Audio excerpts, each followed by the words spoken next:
Hey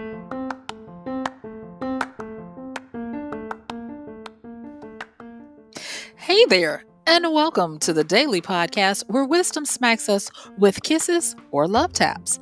I'm Michelle Spiva, a wisdom strengthening coach, your host, and practical priestess of wisdom. Mwah. Join us daily to gain wisdom and mental strength as we tackle innovative thinking, address emotional and behavioral life traps, and yes, provide you with some practical how to's to wrap it all up. So settle in or crank up the speed 2x, whatever gets your mental processes firing as we dive in. Stay tuned.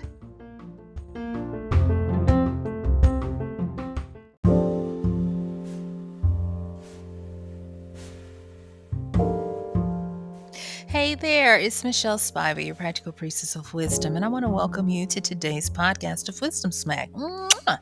Join me on the flip because we're going to be talking about how change is really our life medicine. If you have thought that change is your adversary, if you have shunned it, been afraid of it, fought it like life itself depended on it, I want to challenge you to stick with me on the flip and learn about 3 different ways you can identify what change is happening, when change is happening, and then I'll give you 3 practical areas to start with, yes, so that you can actually make change your friend and have it be that medicine for life that you've been needing. So thank you, and I am going to see you on the flip.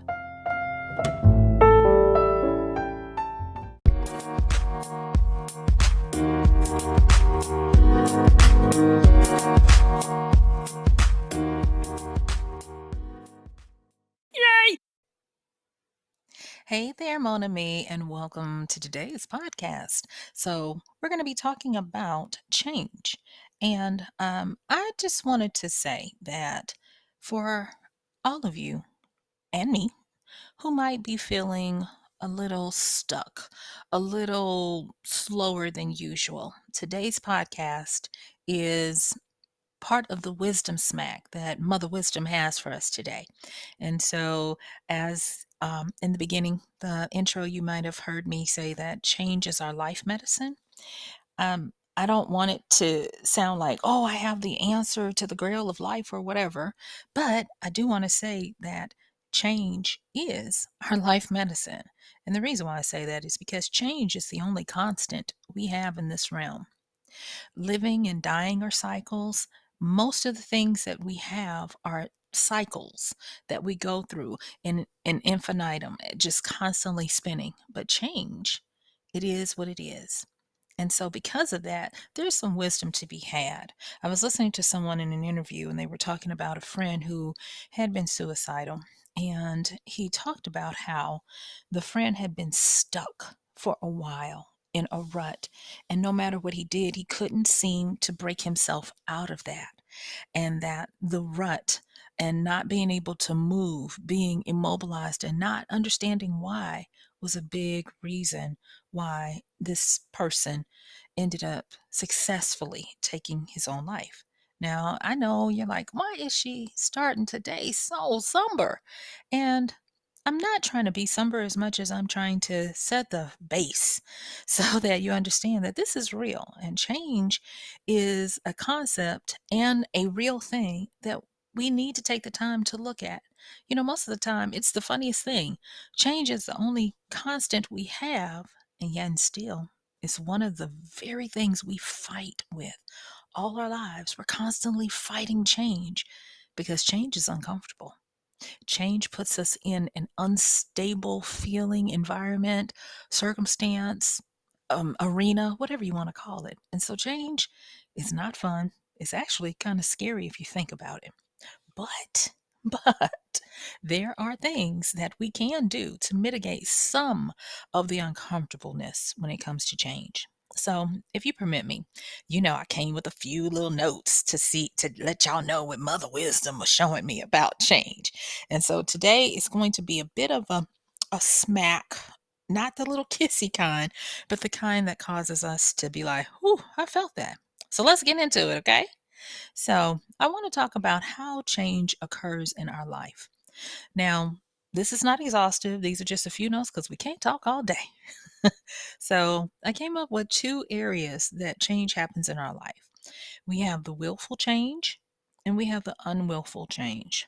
Now, the willful change, you're very familiar with that. That change is usually sparked by or fueled by motivation, inspiration, determination, self-discipline, and the like. That change is when you finally say, I am losing weight. And you do it. You take the necessary steps to do what you need to. You self discipline, you manage your time, and you get it done. And so that's willful change. That's where we're able to will ourselves to stop the habits that we do and all of the things that would come to hinder us. But oh, on the other side of that coin is unwillful change.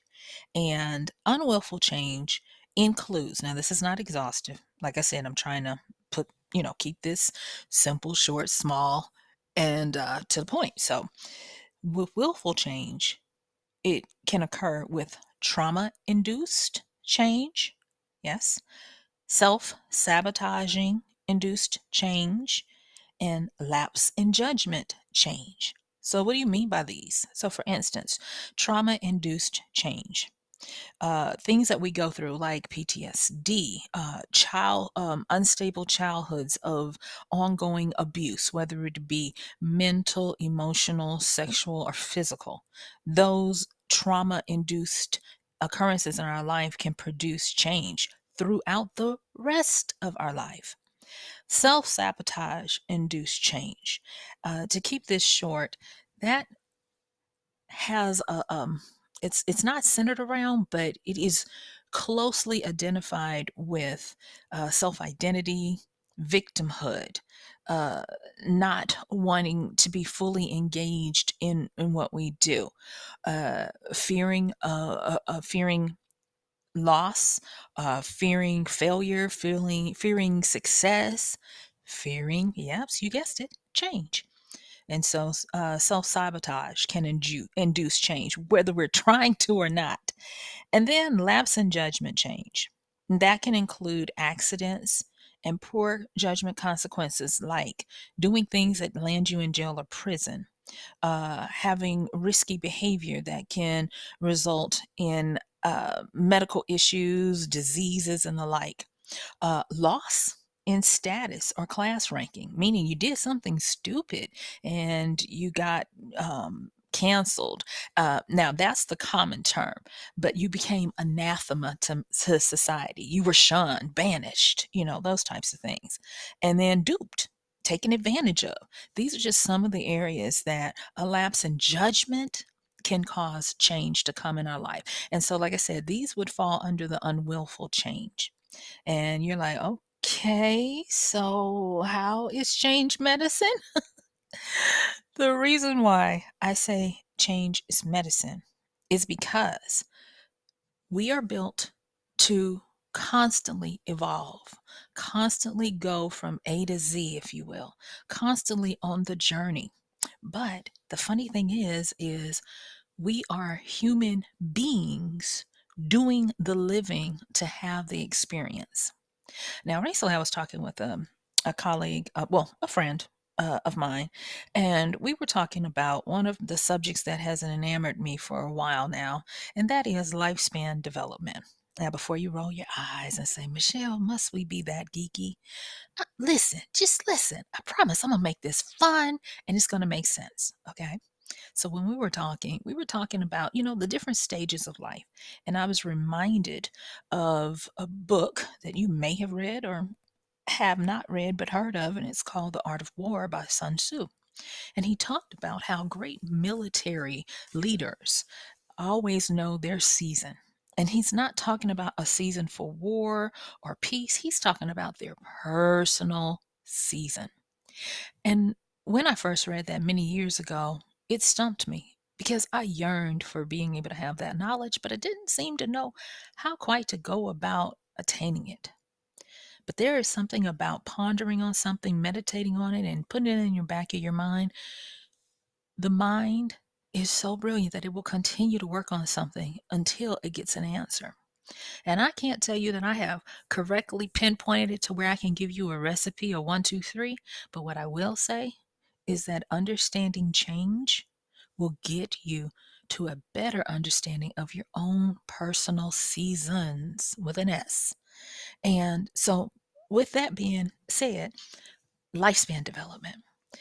No matter the culture, the community, or the time of when you're born, as we understand it biologically at this particular time, lifespan development is a human thing.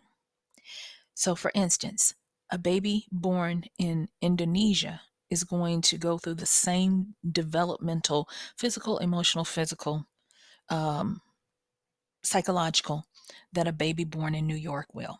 So that's what I say when I say how it supersedes all of these constructs that we have in our nurturing environment.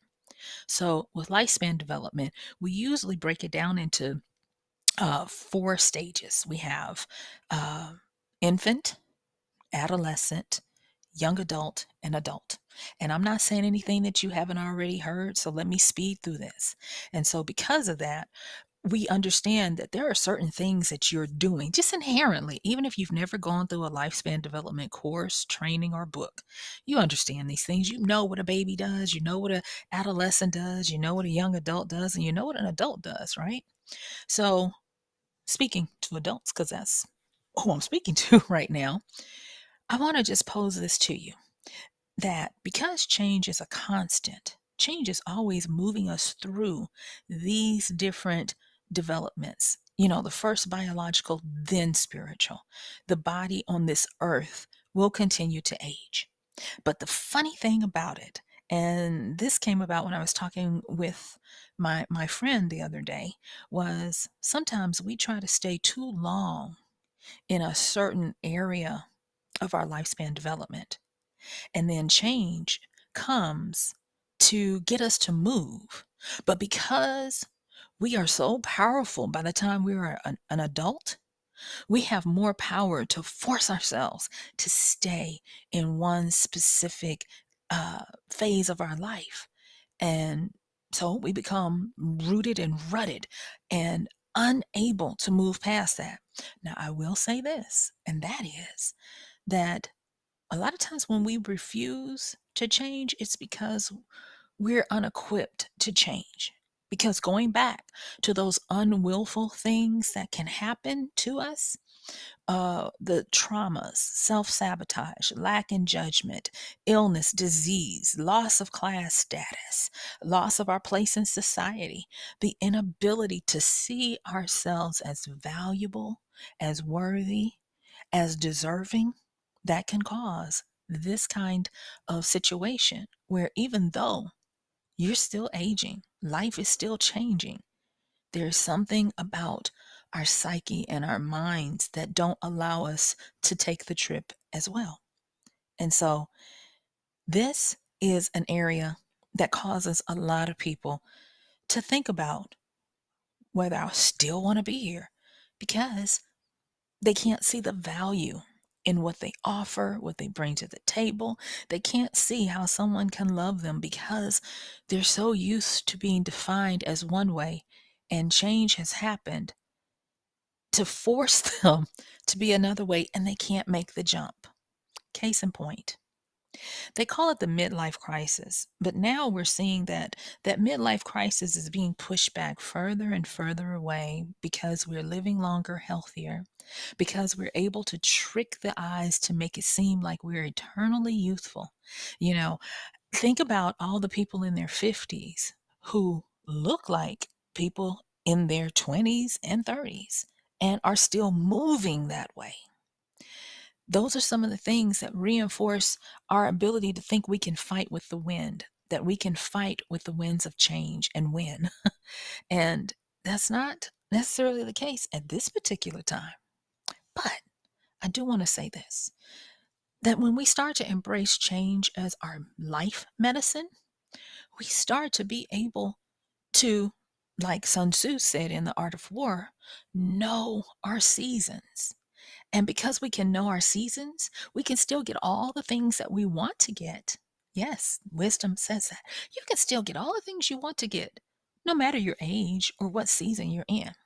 So, in talking with my friend, I was talking with her and giving her some of my musings and writings on some things as I continue to work through some of the legacy classes that I want to leave or present to the world to, help people to get on this wisdom train. And we were talking, and I was saying that a lot of times we have a grave misunderstanding of what season we are in our lives. And because of that, we stay too long in one season. So, going back to lifespan development, I'll say that there is this triune of wisdom that helps us to understand what we're supposed to do, particularly um, as we become adults who are going to be viable members in our whatever society we're in. And that is the be, do, have triune. And I've told this story many times on various podcasts that when I went to grad school in business, one of the first things they did was present this be, do, have. And they used it in the context of developing a company, a brand, some entity that makes money and that helps other people with their livelihoods by them becoming employees of this entity. And they described it as being, understanding what your brand, your purpose, mission, agenda, objectives are, who you be, no matter what you produce. Who do you be? What is your line in the sand? What is your North Star? Who are you? And then they talked about the doing. And out of this being, what do you do? What do you produce? How do you solve the problems of the world in exchange for income? And then after that, what do you have when you get back the revenue and the income and the profits? What do you have? Who uh, who authorizes what happens to what you acquire? And so I thought that was profound, but then I started seeing it all over the place. And when it comes to our lifespan development, it's a tricky little thing because change is always moving us toward the ultimate or penultimate, if you want to look at it that way. And just consider this. This is a little the wisdom smack for today. When looking at turning change into your life medicine, consider that life sets us up on a course to become the greatest being we can be. So when you're a child, you have. Your parents and society gives you so much that you just have. And as you continue to grow and become a young adult into midlife, you start the doing. That's when you are released out of the nest and you're off to go make your way in the world. You're responsible for taking care of yourself. So it's all about the doing. And then when you move into a mature adult, whether that is midlife or elderly, you start being. And when I say being, I'm talking about you have a solid understanding of who you are. And in your being, you're able to take the beingness and now function like a company would, in that you only do out of who you be. And so everything you do becomes more potent, more proficient, effective, uh, more dramatic and impactful because you don't have to use all of that energy of trying to do so that you can have. Because you've done that for so long, you've become good with that. And now lifespan development has said, okay, you've done a lot of stuff. Start developing concretely who you be. And how this relates to change is such that as we learn our seasons, as we learn that change is not here to batter us, it's not here to be our adversary. Change is here to escort and navigate us through a life fulfilled. It becomes wonderful. Now, going back to my example of the young man who, and I don't know if he was a young man, I'm just saying young man, but to the man who succeeded at getting out of here, what I can glean from that conversation or interview that I saw was that he was firmly ensconced in the doing part of his life. Yes? So, because he was firmly in the doing part and he was unable to do, it caused a cognitive disconnect so great that it became painful. And so I want to just say this, that if you're finding that, yeah, I'm in the doing, but I'm stuck, I can't move, and I don't know why, listen to this part, okay? So I'm going to go through this kind of fast, but hopefully you'll find some wisdom, and wisdom will give you that little kiss, that smack that she's so good at doing. All right? So if you're immobilized against your will, if you don't know the causes for why you can't move, the first thing I want you to do is I want you to look at these situations of some of the big ones. Now, I'm not saying that this is going to answer it, but like I said, we don't have a lot of time, but I want to give you some pretty good known offenders that will help you. Look and see if you are having the sense of apathy and numbness, meaning that the things that you used to like to do, you just can't seem to get into it anymore. Or, you just numb to everything. Nothing gets you excited. And the reason why I ask you to check those states of your mind is because that is a default setting for when there are too many inputs, too many things happening, too much change, and you're unable to navigate it. So, here are three areas that you can check into to see if that might be something that's contributing to you being stuck in a rut, a funk, if you will, loss of your mojo. All right. And those are comparison, aloneness or loneliness or isolation, and misunderstanding of the seasons in your life. So let's take them individually. So, with a comparison, I call it a curse. And the reason why is because when you compare yourself to others, you're usually working with only a limited amount of data that gets the context of your comparison all wrong. You see, everything is about context. And if you are on social media where you're trying very hard to keep up with your friends or whatever, the comparison curse is normally going to get you because you might know that, oh, they only post the good stuff. But still, if all you're ever seeing is the good stuff and they post a lot of it, you might have the curse of comparison that causes you to have self-esteem issues. I call it self-esteem doom scrolling.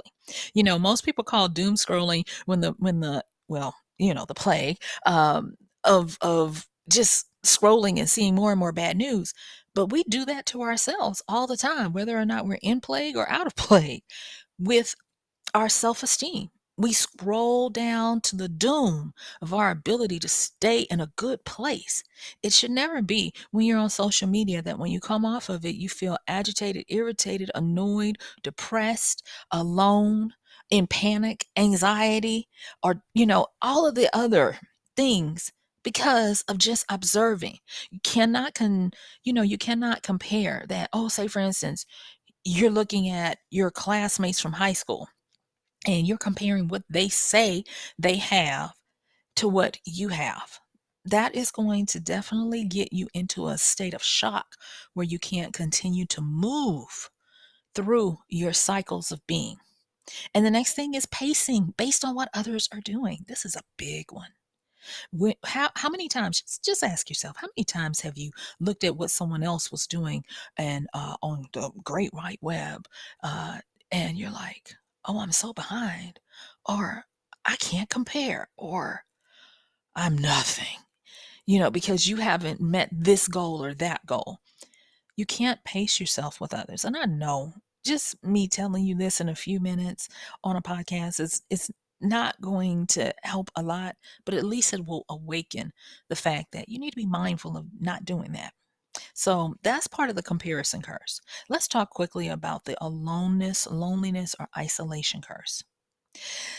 There are studies and results that reinforce the notion that people can die of a lonely heart or a broken heart. And more today, we have people who are singletons. I mean, I'm a singleton. We're living our lives alone by ourselves, singly. And because of that, the way at least half of the population is wired, they are wired for community. They are wired to receive their energy from being around other people. And so the causes of a lot of people's immobility, feeling stuck, feeling in a rut, unable to break out of it, is really causing a lot of people who are spending time by themselves to struggle, whether it be with heart issues, with mental issues, with health issues. Those are things to be mindful of. And at this particular time of recording, I can't even say go out and find people because society is not set up for that right now because of the challenges of what's going on out in the world. And so I want you to know to be aware of that and do what you can, to combat that if that is an area that you fall in.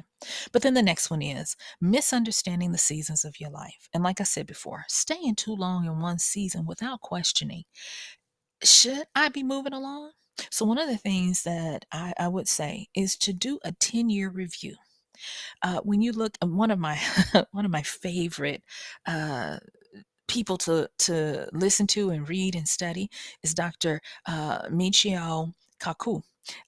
He is the quantum physics professor and scientist, and he talks about the best gauge of or point of time, span of time to get any real understanding of what's going on is a 10-year time span. And I'm borrowing that from him. Look and see, are you the same person you were 10 years ago? Do you dress the same, wear the same hairstyle, navigate to the same clothing? Do you think the same way? Do you only think about the things that you were thinking about 10 years ago?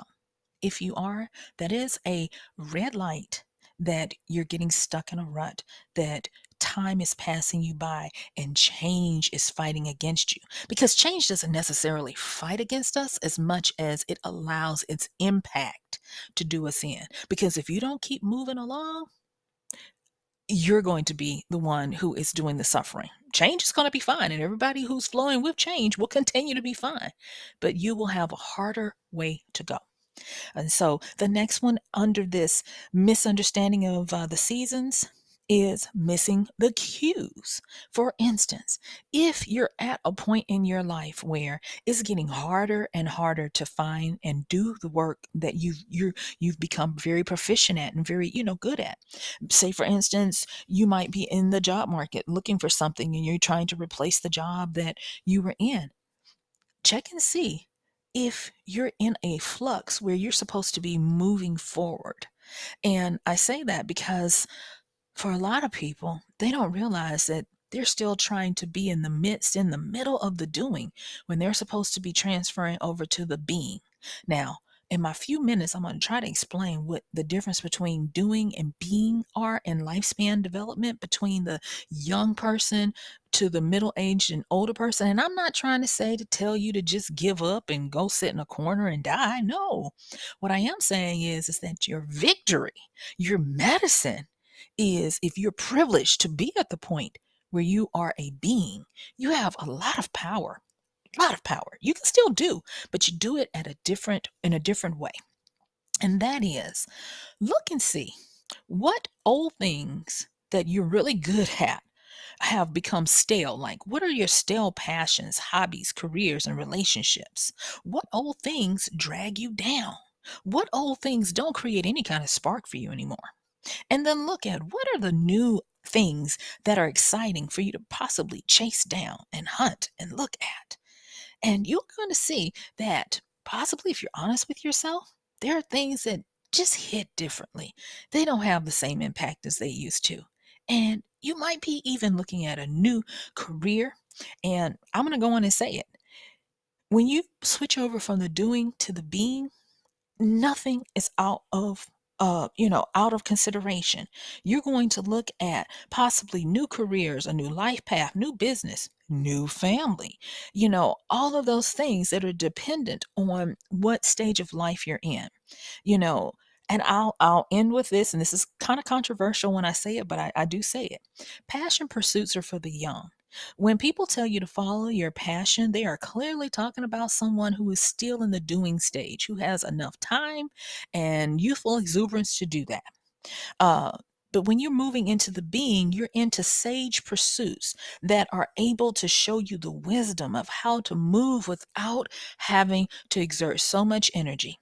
So, now, really quickly, I will say this, that when you're trying to navigate what point you're in, consider creating new rituals. And a ritual is simply a habit or a routine with specified meaning. Develop those to start to see how you can get out of your rut and allow change to be the medicine instead of the adversary that we normally think of it. Understanding that change is all there is, that's really constant, you're going to be able to start to move and get out of these ruts and break away from those things that will cause you pain, depression, anxiety, panic, and all those things that fight to take us out of here prematurely. And so, guess what? Yes, my love, my time is up. I thank you for yours. This has been Michelle Spiva, your practical priestess of wisdom, with today's podcast of Wisdom Smack. Mwah! I hope that something that has been said will cause you to be able to get forward movement in the most healthy, pleasant, pleasing way. And thank you so much again for listening. Don't forget to like, subscribe, and share. And check out the show notes. And guess what? Yeah, I'm going to see you very, very soon. I appreciate you so much, beloved. Have a wonderful rest of your day. Mwah!